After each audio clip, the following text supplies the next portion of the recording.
What's up, friends of YouTube? This is Ryan the Tone Geek, and I'm starting a new project. So this is like one of three things I got going on. And this is going to be a replica, as close as I can get, to a John Mayer 2-Rock signature. Based on my last video where I've kind of dove in deep and learned about the internals of the pictures that were posted on the Facebook group of a real John Mayer 2-Rock signature, one of the 25. I'm going to take some of that information and rebuild my 2-Rock John Mayer up. So not a lot of people recognize me other than the Steel String Singer build, but I did have a 2-Rock,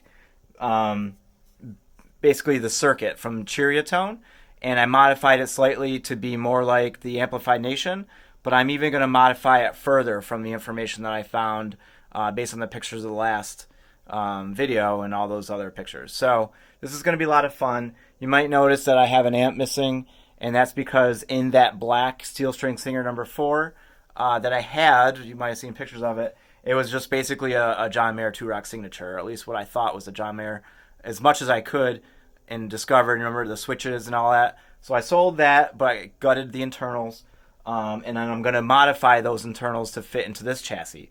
Now, this chassis is offered by Amplified Nation recently. I think he's got a few left. So if you're going to build a John Mayer 2-Rock signature or something like that, I definitely recommend picking up one or two while he has them available. So you'll see down here, I have some transformers that are not the Fender ones, but they're from Ceriatone. And basically throughout this, I'm going to do a little mini series of me building this amp. So some tools you're going to definitely want and need is a drill. And see that little step bit? That's like basically essential when it comes to building amps. Whether you're getting a new chassis from something that you've designed or something that you bought from someone else, you're almost always going to need that. Glue gun is always good, a little hot melt. You don't have to go crazy with the super hot melt, but that's always helpful for basically pinning the wires to the boards if you need that sort of thing. But I do. So I'm going to basically flip the camera around, start talking more about the circuit, and along the way I'm going to do a few videos of my progress, basically things that I've modified based on what I've learned. So this is going to be a cool little series. So I'm going to start with just the inside of this chassis. Again, Amplify Nation, go pick one up. And not sponsored by them. Didn't get a price break. Full price. This is going to be a lot of fun.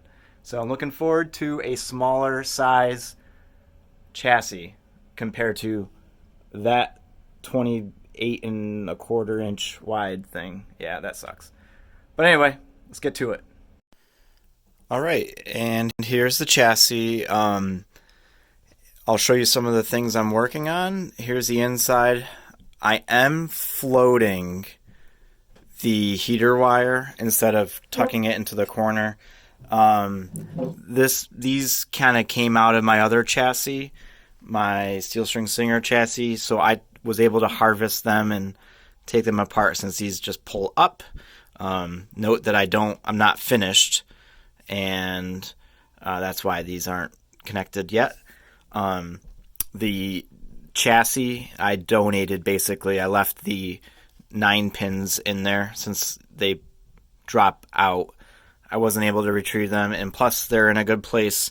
I kept them with the chassis, and that is at a good home right now. The Steel String Singer, the black one I used to test the 2-Rock settings, the Ceriatone settings. Feeling really happy about that. I don't typically sell any of my stuff, but this one was a good match. The fellow was, a big fan of the YouTube channel, and I could use that money and redirect it into a project like these and further our channel and further on our understanding.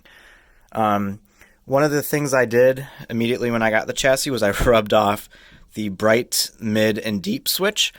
I just used nail polish remover on a cloth, and that seemed to clean up really nice.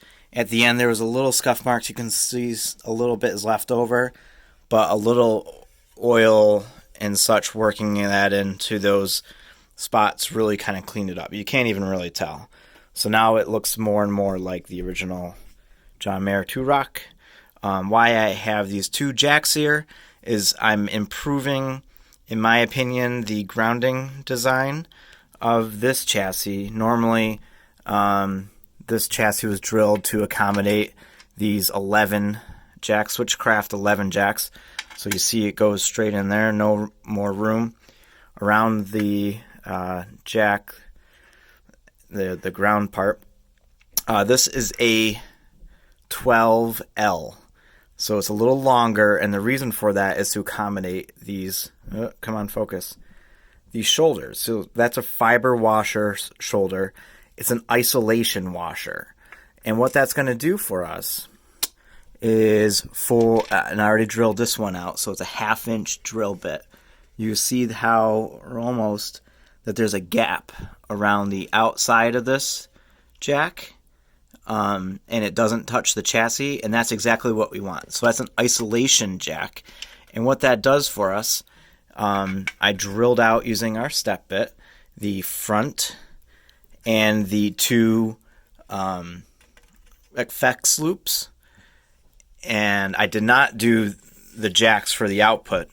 The main reason for that is the chassis will be the ground for the output jacks, and that's the only place I have for the signal ground is going to be at a common place and not one of the points. So the reason behind this is to get a lower noise floor, or at least in theory, by having less amount of ground hum, because we're using, I think I figured out it's going to be 3 or 4 points in here. And that's the best idea for eliminating ground hum and ground loops, is to having a star sort of grounding scheme where all the grounds kind of come together into a common point, ideally, but that's not typically feasible in this chassis. So we're going to have a ground point here, a signal ground here, and then the other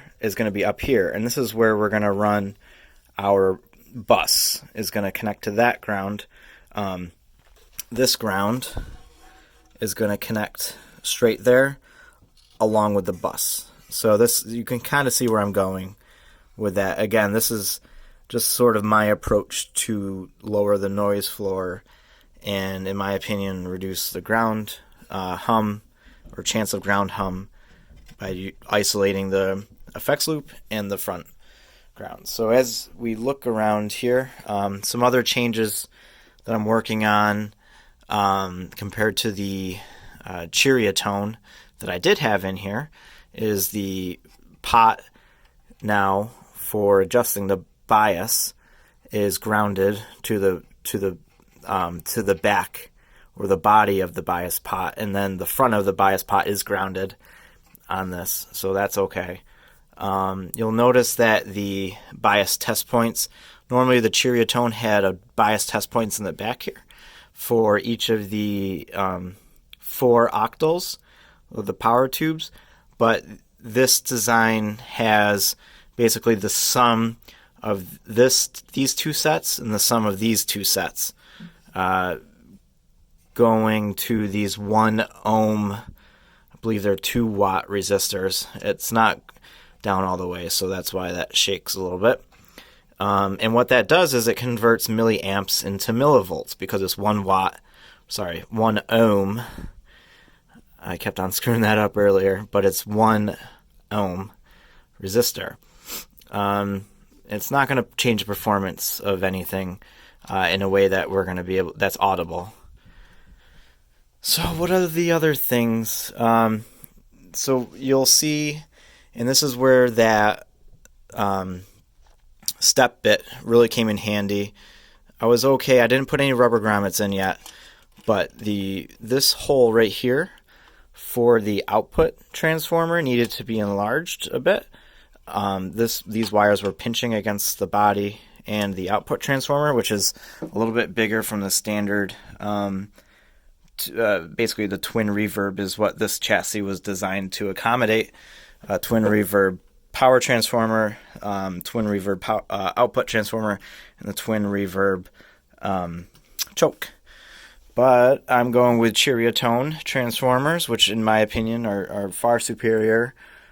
Some of you may say, well, that is a difference between the 2-rock and the one I'm making. And yes, you're right, which is why I actually bought another chassis.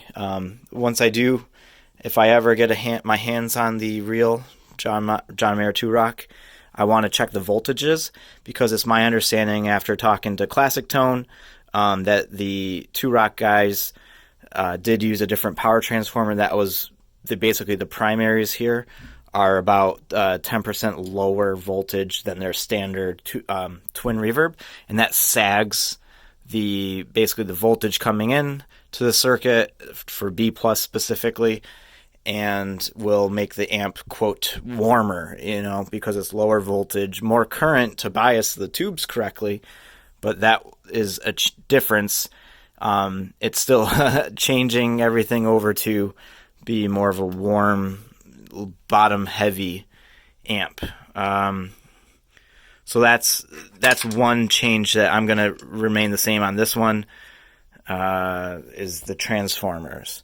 So everything is coming together. Like I said, I got to get the different grommets for these holes.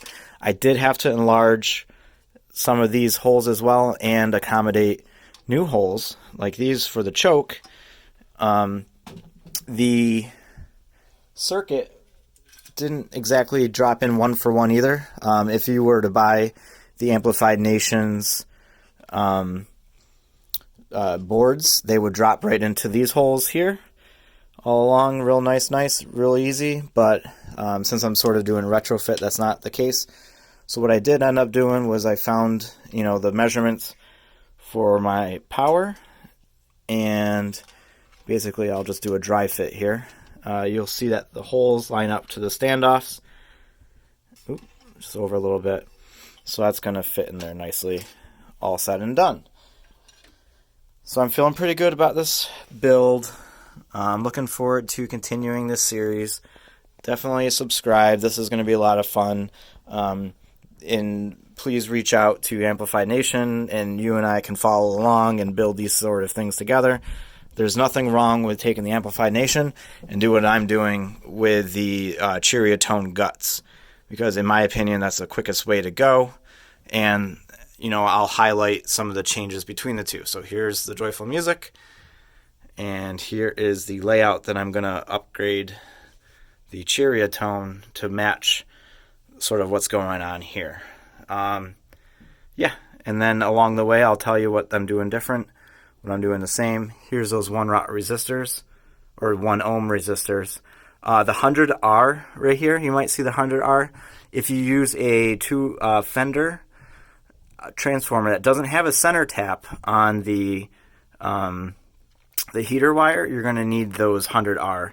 Sometimes they put them up here on the indicator lamps, so be aware of that. Basically what we're doing is we're preventing any sort of collateral damage in case and it lowers a little bit of the hum on that filament line. If there is a short for whatever reason on that filament line, it could cause problems back in the power transformer. So these 100R resistors kind of act as a sort of a fuse in that way. So stick around. We've got a lot to learn about this build, and I can't wait to hear it, especially because the form factor is a lot more portable than this 28 and a quarter inch monster.